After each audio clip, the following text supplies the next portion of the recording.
The Swiss just moved $2.4 trillion. That's not a typo. $2.4 trillion quietly shifted through Swiss banks in the last 18 months, while the rest of the world was arguing about inflation and recession. Nobody noticed. Nobody reported it. But that single move is more money than the entire GDP of France. And it's exactly the kind of thing Switzerland has been doing for 700 years, while the rest of us were too busy watching our own countries collapse into chaos. See, there's something deeply strange about Switzerland. They haven't fought a war in over 200 years. They've never been invaded, despite sitting in the middle of Europe, where literally every major war happened. Their currency is so stable that when global markets crash, investors don't run to gold. They run to the Swiss franc. And somehow this tiny landlocked country with no natural resources, no ocean access, and a population smaller than New York City controls more wealth per capita than almost any nation on earth. Most people think it's the banks or the chocolate or the watches. That's what they want you to think. But the real answer is far more calculated, far more ruthless, and it started with a decision made in the year 1291 that changed everything. This is the story of how Switzerland became insanely rich by doing one thing no other country was willing to do. Stay neutral. Not morally neutral, financially neutral. And the consequences of that choice built an empire that never fired a shot. Let's rewind to 1291. Europe is a bloodbath. The Holy Roman Empire is collapsing. France and England are gearing up for the 100 Years' War. Kingdoms are rising and falling every decade. And in the middle of all this chaos, 3 small valleys in the Alps, Uri, Schwyz, and Unterwalden, sign a pact. Not a military alliance, not a trade deal. A mutual defense agreement that said one thing: leave us alone and we'll leave you alone. That's it. That's the seed. While every other region in Europe was picking sides, forming alliances, fighting wars, these 3 valleys said no, we're staying out of it. And when you're surrounded by empires that want to kill each other, neutrality isn't weakness. It's the ultimate strategic advantage. Fast forward to 1515, the Battle of Marignano. Swiss mercenaries, who were legendary fighters, got absolutely destroyed by French forces. 10,000 Swiss soldiers dead in 2 days. And instead of rebuilding their army and seeking revenge like every other nation would, Switzerland made a decision that would define them forever. They declared permanent neutrality. No more wars, no more sides. From this point forward, Switzerland would be the one place in Europe where war didn't exist. Here's why that mattered. When you're neutral, you become useful to everyone. France and Austria are at war. Both of them need a place to negotiate. That place is Switzerland. Germany wants to move money without England knowing. Switzerland. Italy needs to hide assets from Spain. Switzerland. Neutrality wasn't about peace. It was about profit. By the 1700s, Swiss banks started appearing. Not because Switzerland had money, but because everyone else needed somewhere to put theirs. And Swiss bankers realized something genius. If we don't ask questions, if we don't take sides, if we just hold the money and keep our mouths shut, the entire world will trust us with their wealth. And they did. The first true Swiss banking law passed in 1713. It wasn't about interest rates or investments. It was about secrecy. Swiss banks legally could not reveal who their clients were. Not to foreign governments, not to courts, not to anyone. That law is still in effect today, though it's been watered down under international pressure. But for 300 years, if you put money in a Swiss bank, it disappeared from the record. Completely untraceable. Now think about what that meant during the French Revolution. While France was beheading nobles and seizing estates, where do you think the French aristocracy hid their wealth? Switzerland. During the Napoleonic Wars, when Europe was burning, where did kings and generals stash their fortunes? Switzerland. World War I, European empires collapsing, assets frozen, economies destroyed. Where was the money? Switzerland. World War II is where it gets dark, and this is the part most people don't know. Switzerland maintained neutrality during the Holocaust. That sounds noble until you realize what it actually meant. Nazi Germany was invading country after country, seizing Jewish assets, liquidating entire communities. And where did the Nazis put the stolen gold, the looted art, the seized bank accounts? Swiss banks. They accepted it. No questions asked. After the war, survivors and families tried to reclaim those assets. Swiss banks refused.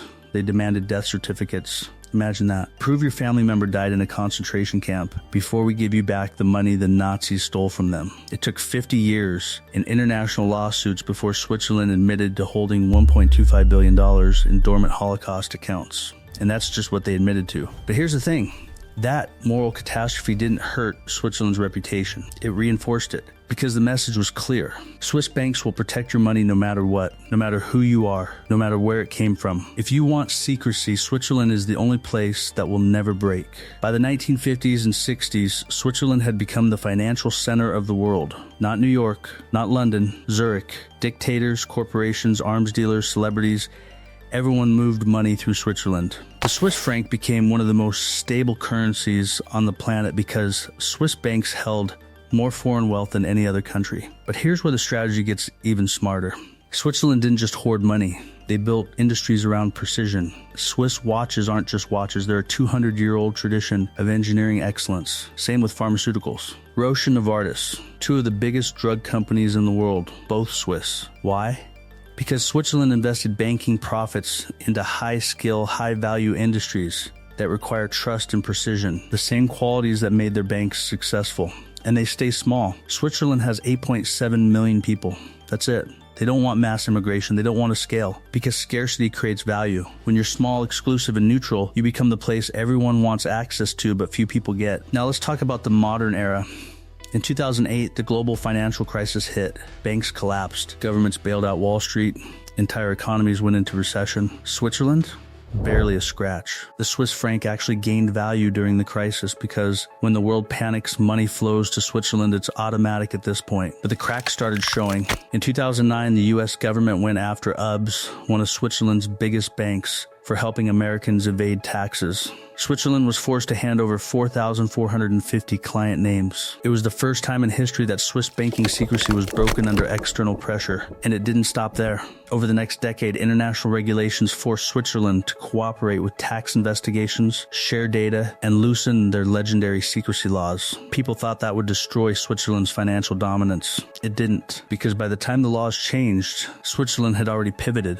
They weren't just hiding money anymore. They were managing it. Swiss private banks now offer wealth management services that don't rely on secrecy. They rely on expertise. And the ultra wealthy, the billionaires, the sovereign wealth funds, they don't need secrecy as much as they need results. Switzerland delivers results. Today, Switzerland manages over $8 trillion in global assets. That's roughly 25% of all cross-border wealth in the world. Their GDP per capita is $93,000, one of the highest on earth. Unemployment is 2.2%. Inflation is under control. The government has a budget surplus, meaning they make more money than they spend. Try finding another developed country that can say that. But the most insane part?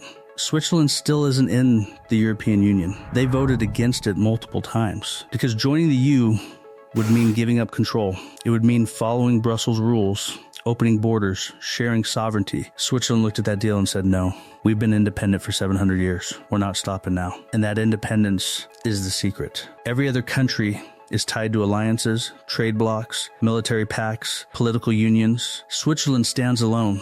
And when you stand alone, you control your destiny. You don't get dragged into other people's wars. You don't get pressured into other people's economic policies. You make your own rules. There's a reason why billionaires live in Switzerland. It's not just taxes, though yes, Switzerland has low taxes compared to most of Europe. It's stability. It's the knowledge that no matter what happens in the world, Switzerland will still be here, functioning, neutral, wealthy. It's the safest bet on the planet. Let's put this in perspective. In the last 200 years, France has had 5 different governments. Germany has had 3. Russia's had 4.